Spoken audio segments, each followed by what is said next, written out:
Você quer conhecer uma empresa ligada ao segmento de agronegócios que tem crescido muito nos últimos anos e está ainda resiliente no Brasil? Então fique aqui, fique ligado que a gente vai falar. Mas antes, não se esqueça de curtir o vídeo, ligar as notificações, se inscrever no canal para que você possa receber aí nossas atualizações, nossos novos vídeos.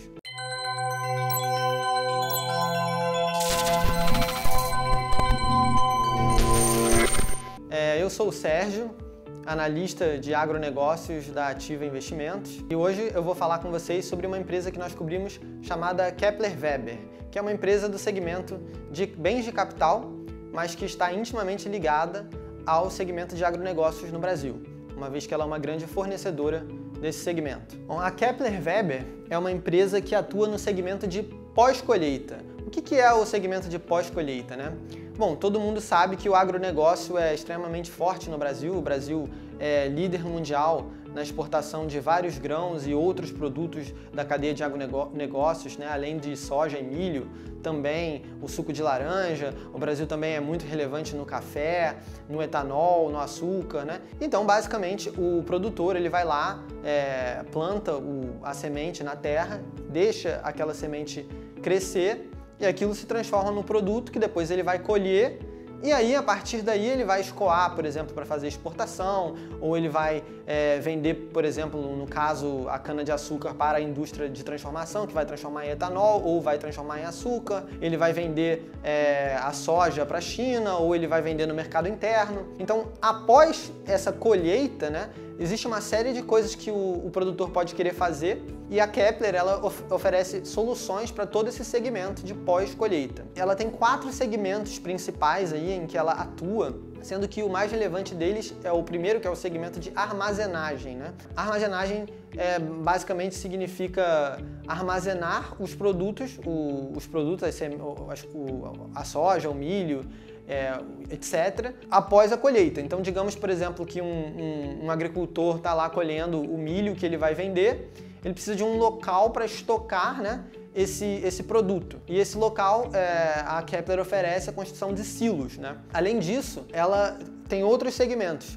O segmento de granéis, de transporte de granéis, né, que nada mais é que um segmento logístico, em que ela auxilia no escoamento, né, desse produto, por exemplo, até ele chegar num porto, por exemplo, né? Ela tem o segmento de exportações, que basicamente são as soluções que ela vende para o exterior, já que a cadeia de grãos, por exemplo, é uma cadeia global, e ela tem o segmento de assistência, de serviços e reposições, que é o segmento dela que representa cerca de 15% de receita e que é o segmento assim de receitas mais recorrentes. Porque imagina, ela oferece vários produtos aí que apoiam a cadeia, então conforme ela aumenta a base de clientes dela, ela entrega os silos, ela faz essa logística, ela precisa também vender em cima desses clientes atuais os serviços dela de assistência técnica, que são uma parte interessante da receita. Em primeiro lugar, assim, falando sobre os 4 segmentos, é importante lembrar que o Brasil, apesar de ele ter nos últimos 20 anos, 30 anos,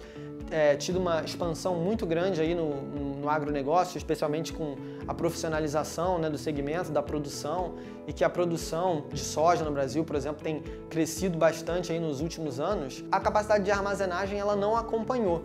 Então, na verdade, a gente tem um gargalo hoje muito grande, assim, em termos de armazenagem de grãos. E à medida que o segmento de agronegócios ele cresce, ele se consolida, as empresas ficam maiores, elas passam, inclusive, a estar mais capitalizadas para investir nisso, que é um grande gargalo. Todo mundo sabe que, de forma geral, a infraestrutura no Brasil é um problema que a gente tem, né? E a Kepler oferece justamente essa solução de armazenagem que a gente ainda está precisando muito. E com a nossa produção de soja aumentando ao longo dos anos, é provável, né, que vá continuar a ter cada vez mais demanda por esse serviço que já está reprimido, né, no Brasil. Nós acreditamos que a Kepler tem uma boa oportunidade de crescimento nesse segmento dela. A Kepler vem inovando bastante e focando bastante no segmento dela de assistência, né, que é um segmento que ainda representa só cerca de 15% da receita da empresa, mas é um segmento muito interessante. Ele não está tão dependente, né, do ciclo de grãos, e que o resto da empresa está mais ligada a esse ciclo. Então,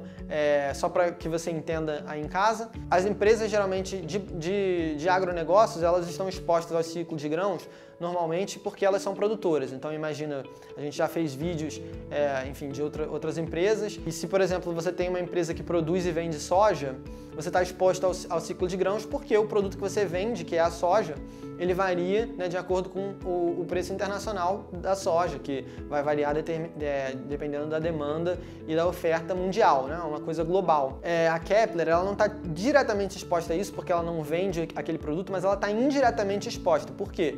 Por exemplo, para você comprar, se você for um agricultor, para você investir num silo, você precisa estar capitalizado, ou porque você, por exemplo, vendeu muito e está capitalizado mesmo, ou porque você tem acesso ao crédito barato, né? Uma coisa ou outra, você precisa ou do financiamento, ou você precisa estar muito capitalizado para você poder decidir, por exemplo, vou construir um novo silo aqui, vou contratar esse serviço da Kepler. Ela tem essa ligação ao ciclo de grãos porque geralmente o agricultor ele está passando por um período melhor, ele está mais capitalizado quando o ciclo está favorável a ele. Então ela tem então quando ele está indo bem, ele tende a querer ter mais capital para investir em coisas como, por exemplo, os silos, então a Kepler se beneficia disso. E o mesmo vale para a logística, por exemplo, mesmo para o segmento de exportações, porque o ciclo global, né, do produto ele acaba afetando o mundo inteiro da mesma forma. Então, por exemplo, agora, né, a gente está passando por um período aí que os grãos subiram muito, milho, a soja, né, a gente não se para de falar em inflação global e tal. Então, esse é um produto que está afetando a cadeia global inteira. Então, todos os produtores, né, estão indo bem, não só no Brasil, mas no exterior também. Então a Kepler acaba tendo essa exposição nos 3 segmentos principais dela, nos 3 primeiros segmentos dela, né, a esse ciclo de grãos. Já na parte de serviços, ela tem muitas oportunidades de adicionar um pouco menos de volatilidade nos resultados dela, porque ela pode focar em aumentar realmente a tecnologia dos seus produtos. Ela tem demonstrado bastante esforço em fazer isso, e nos últimos 2 anos, por exemplo, o crescimento aí desse segmento dela tem sido muito grande. E nós acreditamos que futuramente isso daí deve continuar. A gente tem uma série de inovações tecnológicas que podem acontecer aí, inclusive com a internet das coisas, que pode vir a afetar o segmento positivamente, o segmento de agronegócios como um todo, né? Para ela acaba sendo uma coisa interessante. Por exemplo, ela pode agregar vários serviços de tecnologia aos produtos dela. Ela pode, por exemplo, começar, digamos assim, a controlar remotamente a temperatura em alguns silos. Ela pode, enfim, adicionar tecnologia de forma geral aí nos produtos dela, e isso tende a aumentar essa base de receita recorrente e reduzir um pouco a volatilidade dela nesse ambiente. Bom, e a gente aqui na Ativa, nós temos recomendação de compra, né, nas ações da Kepler. Estamos bastante otimistas com a empresa por alguns motivos. Primeiro, porque o próprio ciclo de grãos tem ido bem e ela é indiretamente relacionada a esse ciclo. Segundo, que assim, ela não tem a mesma exposição na nossa visão que outras empresas que são diretamente ligadas ao ciclo, que está num período de alta. O gargalo de armazenagem existe, né? Então, de uma forma ou de outra, ele tem que, ao longo dos anos, ser corrigido, e isso cria muitas oportunidades para a Kepler, até porque a Kepler é a maior empresa do setor e ele tem 40% desse mercado. Além disso, a gente acredita que, enfim, nós de forma geral somos bastante otimistas na profissionalização e melhoria aí do segmento de agronegócios do Brasil, e então isso deve puxar a Kepler de forma geral no longo prazo. E também esse crescimento recente desse segmento de receitas recorrentes da Kepler também é bastante interessante. E além disso, a Kepler também tem demonstrado recentemente uma preocupação muito boa assim, com seus acionistas, em gerar valor, em gerar resultado. Inclusive, recentemente ela pagou aí uma restituição de capital. Ela estava com muito caixa e ela decidiu que, porque ela já é a maior empresa do segmento, não faria muito sentido ela comprar outras empresas, não há necessidade de fazer muito capex adicional, né, de investir muito capital, e ela estava com caixa bastante recheado, porque a geração de caixa foi boa nos últimos trimestres. E a empresa então resolveu retornar para os acionistas aí uma boa parte desse capital que ela não via que teria muito uso. Então isso mostra que a empresa, em vez de, por exemplo, entrar numa aventura qualquer e comprar uma empresa de um outro segmento, ela prefere priorizar, utilizar aquele capital de forma favorável aí para ajudar os seus acionistas. Quando a gente olha para os riscos da Kepler, a gente acredita que, bom, em primeiro lugar tem o risco realmente do segmento de grãos, que ela é bastante ligada a esse segmento, então caso haja um colapso por algum motivo aí, o que nós não acreditamos que deva acontecer no curto prazo, isso tende a afetar a Kepler, né? E uma outra coisa bastante relevante para a Kepler é que ela tem um custo que vem do aço, porque ela precisa construir esses silos e esse silo ela utiliza bastante aço. Por exemplo, agora a gente está num momento muito bom para o segmento de grãos, mas também passamos por um momento bom para o segmento de aço, com o preço de aço aumentando bastante, e isso